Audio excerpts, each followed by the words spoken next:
Hello guys, welcome back to আমাদের video. আশা করি তোমরা প্রত্যেকে ভালো আছো, সুস্থ আছো। এদের পরিবার পরিজনকে নিয়ে বড়দেরকে আমার তরফ থেকে 15 ছোটো থেকে প্রচুর ভালোবাসা রোলে ভিডিওর মাধ্যমে আশা করি তোমরা প্রত্যেকে ভালো থাকবে, সুস্থ থাকবে। আর দেখতে পাচ্ছ এই দাদু ভাই না হলেও বয়স কিন্তু 70+ হবে। এই বয়সে এসেও এক কামড় জলের মধ্যে নেমে পাট ছাড়ানো কিন্তু চারটেখানি কথা না। মানে এই দাদুভাইকে একটা স্যালুট জানানো খুবই প্রয়োজন। তো ওই ভিডিওর মাধ্যমে দাদুভাইকে একটা স্যালুট জানিয়ে দিচ্ছে। আর দেখতে পাচ্ছ এই দাদুভাইটি কিন্তু খুব সুন্দরভাবে মুখে সুন্দর একটা হাসি নিয়ে কিন্তু নিজের কাজটা করছে। আমাদেরও কিন্তু প্রত্যেকটা মানুষেরই উচিত নিজের কাজটাকে কিন্তু ভালোবাসা আর কাজটাকে মানে নিজের মতো করে করা, সেটার মতো শান্তি আর কিছুই না। আর মুখে একটা ছোট্ট একটা স্মাইল, আর সেটাই দেখতে পেলাম দাদুর মুখে।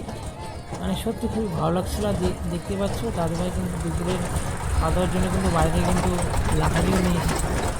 খড়টাকে বেশিরভাগ ক্ষেত্রে আমরা লাহারি বলি যখন বাইরে থেকে নিয়ে যাই। তো দেখতে পাচ্ছ এই দাদুভাই কিন্তু খুব সুন্দরভাবে নিজের কাজটাকে করছে। আর এটা দেখে কিন্তু বিভিন্ন ছোট ভাই বলো বা দাদা ভাই দিদি ভাইরা বলো বা গুরুজনরা রয়েছে, অনেক পুরোনো দিনের স্মৃতিগুলো মনে পড়ে যাবে যখন ছোট ছিল সেই সময়।